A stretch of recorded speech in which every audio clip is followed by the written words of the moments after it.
السلام علیکم ورحمۃ اللہ وبرکاتہ۔ بسم اللہ الرحمن الرحیم۔ کتاب الاجارہ۔ الاجارۃ عقد علی المنافع بعوض ولا تصح حتى تكون المنافع معلومة والأجرة معلومة وما جاز أن يكون ثمنا في البيع جاز أن يكون أجرة في الإجارة والمنافع تارة تصير معلومة بالمدة كاستئجار الدور للسكنى والأرضين للزراعة فيصح العقد على مدة معلومة أي مدة كانت وتارة تصير معلومة بالعمل والتسمية كمن استأجر رجلا على صبغ ثوب أو خياطته أو استأجر دابة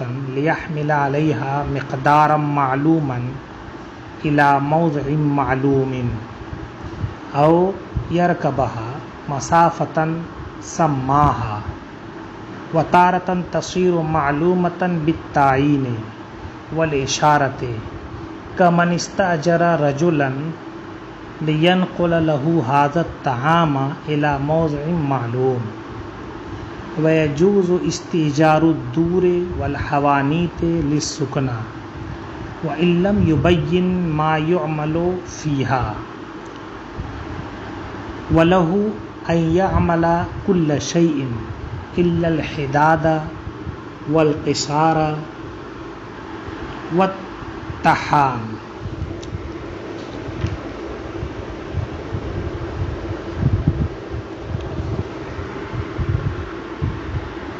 ويجوز استئجار الأراضي للزراعة وللمستأجر الشرب والطريق وإن لم يشترط ولا يصح العقد حتى يسمي ما يزرع فيها أو يقول على أن يزرع فيها ما شاء۔ اب یہاں سے کتاب الاجارہ کی ابتدا ہوتی ہے۔ اصل میں آپ جانتے ہیں کہ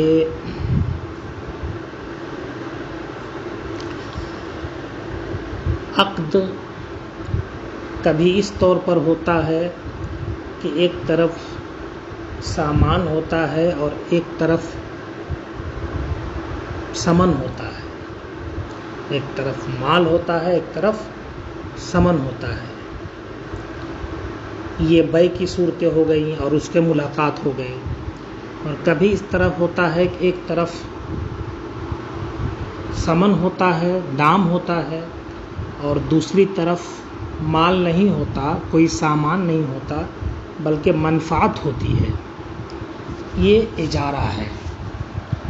گویا مال کے بدلے میں منفعت حاصل ہونا، اسی کا نام اجارہ ہے۔ تو بیع کے صورتوں کو بیان کرنے کے بعد اب منافع کی خریداری، اعیان کی خریداری کو بیان کرنے کے بعد اب منافع کی خریداری کی گفتگو کر رہے ہیں، اور کتاب الاجارہ سے اس کی ابتدا کرتے ہیں۔ یہ اجارہ ہے کیا چیز؟ تو اس کے تعلق سے فرماتے ہیں عقد علی المنافع بعوض۔ عقد علی المنافع بعوض، اجارہ اس عقد کو کہتے ہیں جو منافع پر ہو، اعیان پر نہ ہو، منافع پر ہو، عوض کے بدلے میں۔ جیسے کسی کی سائیکل لے لی 2 روپیہ اجرت کے بدلے میں 10 منٹ کے لیے، تو آپ سائیکل نہیں لے رہے ہیں، سائیکل چلانے کا نفع لے رہے ہیں، منافع ہے۔ کہتے الاجارۃ عقد علی المنافع بعوض، اجارہ عقد ہے منافع پر کسی چیز کے بدلے، ہے نا۔ یعنی مال کے بدلے. ولا تصح، اب اس اجارہ کی صحت کے لیے تاکہ اختلاف نہ ہو کچھ شرائط ہیں. فرماتے ہیں درست نہیں ہے اجارہ یہاں تک کہ منافع معلوم ہو اور اجرت بھی معلوم ہو، منفعت بھی معلوم ہو اور اجرت بھی معلوم ہو، ہے نا. کتنی اجرت ہوگی یہ بھی معلوم ہونا چاہیے، اور کیا نفع اٹھائے گا، کتنا نفع اٹھائے گا یہ بھی معلوم ہونا چاہیے. جیسے کسی سے گھوڑا لیا تو اب اس گھوڑے کو کتنے میں لیا یہ اجرت بھی معلوم ہونی چاہیے، اور کتنا اس سے نفع اٹھائے گا، یعنی کتنی دور تک سواری کرے گا، کتنی دیر تک کرے گا یہ بھی معلوم ہونا چاہیے. اور اگر ان میں سے ایک بھی مجہول ہو جائے منفعت اور اجرت میں سے تو بہرحال یہ عقد درست نہیں ہے. کہتے ولا تصح، یہ درست نہیں ہوگا یہاں تک کہ منافع معلوم ہو اور اجرت بھی معلوم ہو. اب یہاں اجرت کس کو بنا سکتے ہیں؟ تو کہتے ہیں وما جاز ان یکون ثمنا فی البیع، جو بیع میں ثمن اور بدل بن سکتا ہے، جاز ان یکون اجرتا فی الاجارۃ، اس کے لیے جائز ہے کہ وہ اجارہ میں اجرت بنے. یعنی بیع میں جو ثمن بن سکتا ہے، بدل بن سکتا ہے، وہ اجارہ میں اجرت بن سکتا ہے. تو روپیہ پیسہ ہی ہونا کوئی ضروری نہیں ہے، بلکہ سامان کو سامان کے بدلے میں خریدا جاتا ہے نا. جیسے عقد معاوضہ والی صورت ہوتی ہے نا، کہ سامان کو سامان کے بدلے میں خریدا. تو اسی طریقے سے یہاں پر سامان کے بدلے میں بھی منفعت حاصل کر سکتا ہے. اب یہ کہا انہوں نے کہ منفعت معلوم ہونی چاہیے، تو اب اس کے بارے میں بتاتے ہیں کہ منفعت کے معلوم ہونے کی کئی صورتیں ہیں. کہتے والمنافع تارتن تصیر معلومتاً بالمدت، منفعت کا پتہ چل جاتا ہے، منفعت معلوم ہو جاتی ہے نا، کبھی مدت کے ذریعہ، ہے نا. منفعت کے معلوم کرنے کے کئی طریقے ہیں، ان میں ایک یہ ہے کہ مدت بیان کر دی جائے کہ کتنی مدت کے لیے وہ سامان لے رہا ہے اور اس سے کتنی مدت تک نفع حاصل کرے گا، تو گویا منفعت کا پتہ چل جائے گا، ہے نا. جیسے کسی سے گھوڑا لیا، مکان لیا کسی سے رہنے کے لیے، ہے نا، تو اب مدت بتا دیا کہ 10 مہینے کے لیے لیا، 11 مہینے کے لیے لیا، 8 مہینے کے لیے لیا. تو مدت کے پتہ چلنے سے گویا کہ یہ پتہ چل جاتا ہے کہ منفعت کیا ہے. اسے کہتے ہیں قسط جاری دور، جیسے کہ مکانوں کو اجرت پر لینا، تو مدت کے بیان کر دینے سے یہ پتہ چل جاتا ہے کہ کتنے دن کے لیے یہ لے رہا ہے. اسی کہتے ہیں قسط جاری دور، جیسے کہ مکان کو اجرت پر لینا، زمین کو کاشتکاری کے لیے اجرت پر لینا، مکان کو رہنے کے لیے اجرت پر لینا. تو یہ صورتحال ہے. اب آگے فرماتے ہیں فَيَصِحُ الْعَقْدُ عَلَى مُدَّةٍ مَعْلُومَةٍ، تو یہ عقد درست ہوگا مدت معلومہ پر. معلوم مدت ہو گئی تو اس سے منفعت کا پتہ چل گیا، لہذا اب یہ عقد درست ہو گیا، چاہے وہ جیسی بھی مدت ہو، چھوٹی ہو یا بڑی ہو، اس سے کوئی مطلب نہیں ہے. مدت ہو گئی معلوم تو منفعت کا پتہ چل گیا. اسی طریقے سے کبھی منفعت کا پتہ چلتا ہے عمل اور تسمیہ کے ذریعہ، ہے نا. یعنی کبھی منفعت کا پتہ چلتا ہے عمل کے ذریعہ اور معین کر دینے کے ذریعہ، کہ کمن استاجر رجلا، جیسے کسی نے کسی کو اجرت پر رکھا، 2 روپیہ اجرت پر، 20 روپیہ اجرت پر، کس کام کے لیے؟ علی صبغ ثوبن، کپڑا رنگنے کے لیے، او خیاطت ہی، یا کپڑا سلنے کے لیے. تو گویا کہ اب یہاں تعین کی وجہ سے یہ پتہ چل گیا، ہے نا، کہ متعین کر دیا کہ اتنی رقم دوں گا، اور یہ متعین کر دیا کہ اس کے بدلے میں اتنے کپڑے رنگنے ہیں، ہے نا، اور رنگ کی بھی وضاحت کر دی، یا اتنے کپڑے سلنے ہیں، اور کیا سلنا ہے یہ بھی بتا دیا، طریقہ بھی سب بتا دیا۔ تو یہ چیز جو ہے گویا عمل اور تعین، اس کے ذریعہ بھی پتہ چل گیا کہ نفع کیا لینا ہے۔ آپ نے ٹیلر کو پیسہ دیا 20 روپیہ، اجرت معلوم ہو گئی، ہے نا، اور پیجامہ سلوا لیا تو اب یہ عمل بھی معلوم ہو گیا۔ اب پیجامہ کی کپڑے کو دے کر کے پیجامہ متعین کر دینا، یہ تعین اور عمل دونوں ملا کر کے گویا کہ منفعت کا پتہ دیتا ہے۔ اسی طرح کہتے ہیں اب استاجر دابتن، یا کسی نے جانور اجرت پر لی، کس لیے؟ تاکہ اس پر سوار ہو، مقدار معلومہ، ایک معین مقدار تک، ہے نا جی، معین مقدار تک کا مطلب یعنی ایک خاص مقدار میں اس پر بوجھ ڈھوئے گا۔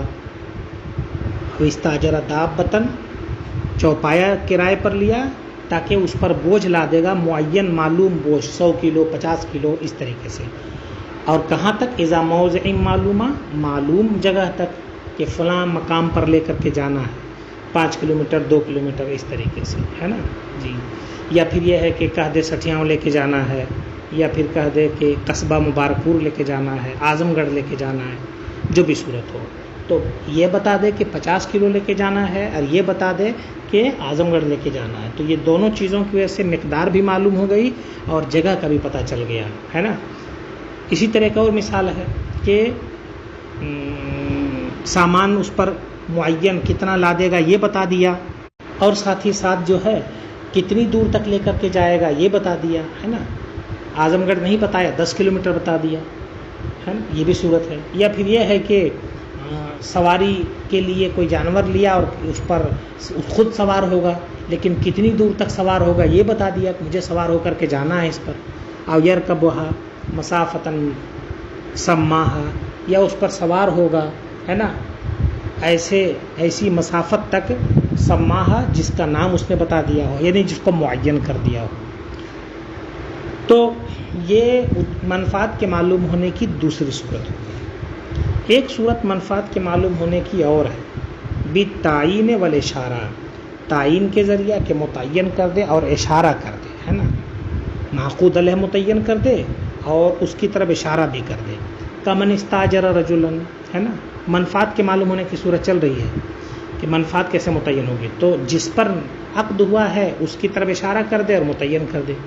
جیسے کسی نے کسی شخص کو اجرت پر رکھا، کیا کہہ کے اجرت پر رکھا؟ تاکہ وہ اس کھانے کو معین جگہ پہنچا دے، تو گویا کہ اس کھانے کے ذریعہ اشارہ ہو گیا اور معین جگہ کے ذریعہ تعین ہو گئی، تو تعین اور اشارہ دونوں ہونے سے پتہ چل گیا کہ کیا نفع حاصل کرنے والا ہے۔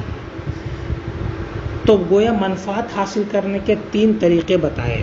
پہلا طریقہ بتایا کہ مدت بتا دے، گھر میں رہنا ہے، مدت بتا دے اتنے دنوں تک رہوں گا، تو چونکہ رہنا نفع ہے یہ سب کو معلوم ہے، لیکن کتنے دنوں تک رہنا ہے یہ مجہول ہے، تو اب اس سکونت کے پورے طور پر معروف ہونے کے لیے ضروری ہے کہ وہ مدت بتا دے۔ تو یہاں صرف اتنا کہنے سے کام نہیں چلے گا کہ یہ گھر کرائے پر دے دو ہمیں اس میں رہنا ہے، اتنا کہنے سے گویا منفعت کی تعین نہیں ہوگی، منفعت مجہولی رہے گی۔ ہاں جب یہ کہہ دے گا کہ ہمیں یہ گھر دے دو ہم 2 مہینہ اس میں کرائے پر رہیں گے، تو مدت سے ہی یہاں تعین ہوگی منفعت کی، کیونکہ باقی دوسری چیز ہے اس میں رہنا، وہ تو طے ہے کہ اسی لیے رہ ہی رہا ہے گھر۔ اور دوسری صورت یہ ہے کہ عمل اور تسمیہ کے ذریعہ، یعنی عمل کے ذریعہ اور تعین کے ذریعہ، ہے نا، جیسے کہ کسی شخص نے کسی کو اجرت پر رکھا کپڑا رنگنے کے لیے، تو معین کپڑا رنگنے کے لیے رکھا، رنگ بھی بتا دیا، تو گویا کپڑے کی تعین اور اس کے رنگنے کا کام، یہ دونوں مل کر کے یہ طے ہو گیا کہ کیا نفع حاصل کرنے والا ہے اس مزدور سے وہ، ہے نا۔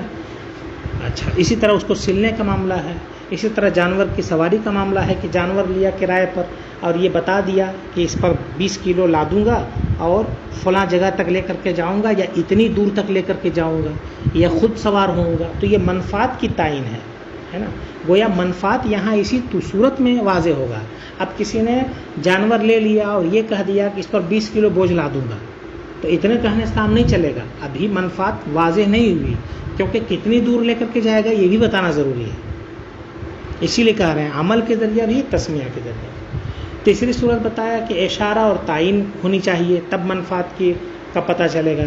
جیسے ایک شخص نے دوسرے کو کہا اس کھانے کو فلاں جگہ پہنچا دو، تو اس کھانے کے ذریعہ طے ہو گیا کسی کو پہنچانا ہے، اور فلاں کے جگہ پہنچانا ہے، یہ کہہ کر کے گویا متعین کر دیا کہ کتنی دیر تک اس سے کام لے گا اور کتنی دور تک کام لے گا اس سے، ہے نا. تو حاصل یہ نکلا کہ منفعت کے تعین کے یہ 3 ذریعہ آپ کے سامنے، ذرائع آپ کے سامنے آئے. آگے فرماتے ہیں وَيَجُوزُ اسْتِئْجَارُ الدُّورِ وَالْحَوَانِيطِ لِلسُّكْنَى، جائز ہے گھروں کو اور دکانوں کو، حوانیت یہ حانوت کی جمع ہے دکان، ہے نا. مکان، دکان کو رہنے کے لیے اور اسی طرح کام کے لیے اجرت پر لینا یہ جائز ہے، اگرچہ یہ بیان نہ کرے کہ اس دکان میں کیا کام کرے گا، ہے نا. گویا گھر رہنے کے لیے لیا، دکان کچھ کرنے کے لیے لیا، لیکن کس چیز کی دکان ڈالے گا، کیا کام کرے گا دکان میں، اس کی وضاحت نہیں کیا، ہے نا جی، تو درست ہے. تو دیکھو گھر میں یہ کہنا ضروری نہیں ہے کہ میں گھر رہنے کے لیے لے رہا ہوں، یہ کہنا ضروری نہیں ہے. دکان لیا ہے تو یہ کہنا ضروری نہیں ہے کہ اس میں فلاں سامان رکھنے کے لیے لے رہا ہوں، ٹھیک ہے. اسی لیے کہا وَإِن لَمْ يُبَيِّن، اگرچہ بیان نہ کرے وہ جو اس میں کام لے گا. وَلَهُ، اور اس کو اختیار ہے أَن يَعْمَلَ كُلَّ شَيْءٍ، کہ جس طرح کا چاہے کام لے لے، ہے نا. یعنی جس طرح کا چاہے اس گھر سے اور دکان سے کام لے سکتا ہے. ہاں اگر کیا بولتے ہیں مکان یا دکان کو نقصان پہنچانے والا لے رہا ہے تو یہ درست نہیں ہے. کہتے الا الحداد، مگر لوہاری کا کام نہیں لے سکتا. اسی طریقے سے قصار، دھوبی کا کام نہیں لے سکتا. اسی طریقے سے آٹا، گیہوں پیسنے وغیرہ کا کام، پسائی کا کام نہیں لے سکتا. وجہ اس کی یہ ہے کہ یہ وہ کام ہے جس کے ذریعہ مکان کی چھت، دیوار یا زمین پر اثر ہوتا ہے، اور ان میں سے کسی پر بھی اثر ہو تو گویا اصل شے متاثر ہوگی، اور وہ اصل شے کو متاثر کرنے کا حقدار نہیں ہے، منفعت کا صرف حقدار ہے. اسی لیے تو اب یہ 3 چیزیں انہوں نے ذکر کر دی. اب دوسری چیزیں بھی اس میں آ جائیں گی، وہ چیزیں جس کی وجہ سے اصل شے میں نقصان ہو، اصل شے متاثر ہو جائے، وہ کام نہیں کر سکتا، اس کی اجازت نہیں ہے.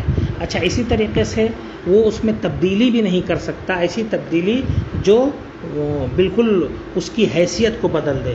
جیسے مکان کا ایک کمرہ لیا تھا کرائے پر، اس میں بیچ میں دیوار کھڑی کر کے 2 کا کمرہ کر دیا، تو یہ نہیں کر سکتا ہے. وَيَجُوزُ اسْتِئْجَارُ الْأَرَاضِي لِلزَّرَاعَةِ، اور جائز ہے کھیتی کے لیے زمین کو اجرت پر لینا، ہے نا. زمین کو اجرت پر لیا کہ مجھے زمین اجرت پر دے دیجئے، اسی میں کھیتی کریں گے، تو یہ جائز ہے. بہت سارے علاقوں میں اس کی ایک بگڑی ہوئی صورت رائج ہے. وہ یہ ہے کہ ہمارے پاس مثال کے طور پر 1 ایکڑ زمین ہے، ہم کو آپ کھیتی کریں یا نہ کریں، ہم کو 10 کنٹل گیہوں دے دیجئے گا. اس طور پر لوگ معاملہ کر لیتے ہیں، اور اس معاملے کا مطلب یہ نکالتے ہیں کہ تم کھیتی کرو گے تب بھی 10 کنٹل ہم کو دو گے، اور نہیں کرو گے تب بھی 10 کنٹل دو گے، اس لیے تم تو بہرحال کھیتی کرو گے ہی کرو گے، اس میں نہیں کرو گے تو تمہارا نقصان ہوگا. تو اس لیے اس طرح کا عقد کر لیتے ہیں. یہ عقد درست ہونے کی ایک صورت ہے، اگر اس طور پر کریں بہت اچھا ہو جائے گا. وہ یہ کہ کہیں کہ 1 ایکڑ زمین ہم نے آپ کو کرائے پر دے دیا، آپ چاہیں آپ اس میں کھیتی کریں چاہے کوئی دوسرا کام کریں، یہ صورت جو ہے جواز کی ہے. اور یہ کہ آپ کھیتی کریں نہ کریں بہرحال ہم کو 10 کنٹل گیہوں چاہیے، تو یہ غلط ہو جائے گا. یہ بڑا اچھا طریقہ ہے کہ اجرت پر زمین دے دیں، ٹھیک ہے. خیر، اب اجرت پر زمین دے دیا، والمستاجر، تو اب اجرت پر لینے والے کو حق ہے کہ وہ اس میں پانی جو پینے والی صورت ہوگی، پانی کا جو ڈالنے والی جو صورت ہوگی اور اس کے جو ذرائع ہوں گے وہ اس کے حق میں آ جائیں گے اور وہ استعمال کر سکتا ہے. اسی طریقے سے آنے جانے کا جو راستہ ہے نا وہ بھی اس میں داخل ہو گیا. وَإِلَّمْ يَشْتَرِطْ اگرچہ اس کی شرط نہ لگائی ہو. کیا مطلب ہوا؟ زمین اجرت پر لی. اب اس زمین پر کھیتی لوگ کرتے ہیں اور اس کے آس پاس کی زمینوں پر بھی کرتے ہیں. ایک کنواں ہے اور تمام لوگ ایک ہی دن پانی نہیں ڈال سکتے ہے نا اپنی کھیتی میں. تو ایسی صورت میں کچھ لوگ ایک دن ڈالتے ہیں، کچھ لوگ دوسرے دن ڈالتے ہیں. تو اب اس زمین کا اصل مالک جس دن اس کی باری تھی، اب چونکہ زمین اجرت پر چلی گئی تو مستاجر اس باری کا حقدار ہو جائے گا اور اس دن وہ پانی استعمال کرے گا. اسی طریقے سے اس زمین تک جانے کا راستہ جیسے مالک استعمال کرتا تھا ویسے ہی اب مستاجر استعمال کرے گا. اسی کو کہا وَلِلْمُسْتَاجِرِ الشِّرْبُ وَالطَّرِيقُ، مستاجر کے لیے ہے نا سینچائی اور راستہ دونوں کا حق ہے اگرچہ اس کی شرط نہ رکھا ہو اس وقت. وَلَا يَصِحُّ الْعَقْدُ حَتَّى يُسَمِّيَ مَا يُزْرَعُ فِيهَا. اچھا زراعت کے لیے لے تو اب یہ ضروری ہے کہ بیان کر دے کیا بوئے گا اس میں ہے نا جی. تو عقد درست نہیں ہوگا یہاں تک کہ طے کر دے کہ اس میں کیا بوئے گا. ما یزرع فیہا، جو کچھ اس میں بوئے گا اس کی تعین کر دے ہے نا. وجہ اس کی ہے کہ بعض ایسی کھیتی ہوتی ہے جو کھیتی زیادہ دنوں تک چلتی ہے، بعض کم دنوں تک چلتی ہے. بعض کھیتی سے زمین زیادہ متاثر ہوتی ہے، بعض سے کم متاثر ہوتی ہے. تو اختلاف شروع ہو جائے گا. جیسے ایک نے دیا کہ ہم نے یہاں پر جو ہے وہ ساگ لگانے کے لیے دیا ہے نا، اور اس نے ساگ کی جگہ پر گیہوں لگا لیا. تو اب ساگ کو چند دنوں میں ہو جانا تھا اور ختم ہو جانا تھا، اور گیہوں کے لیے معین مدت ہے نا. بہرحال تو اس طرح کی صورت ہوگی. اختلافات سے بچنے کے لیے یہ ضروری ہے کہ وہ یہ طے کر دے اس میں کیا بوئے گا ہے نا. ٹھیک ہے. اور اگر نہیں طے کیا تو یہ وضاحت کر دے کہ جو چاہے گا اس میں بوئے گا. عین یزرع فیہا ما شاء، کہ وہ اس میں جو چاہے گا بوئے گا. اس بات کی وضاحت کر دے تو اب پھر یہ عقد درست ہو جائے گا اور مستاجر کو اس زمین میں جو چاہے بونے کا اختیار حاصل ہو جائے گا. جی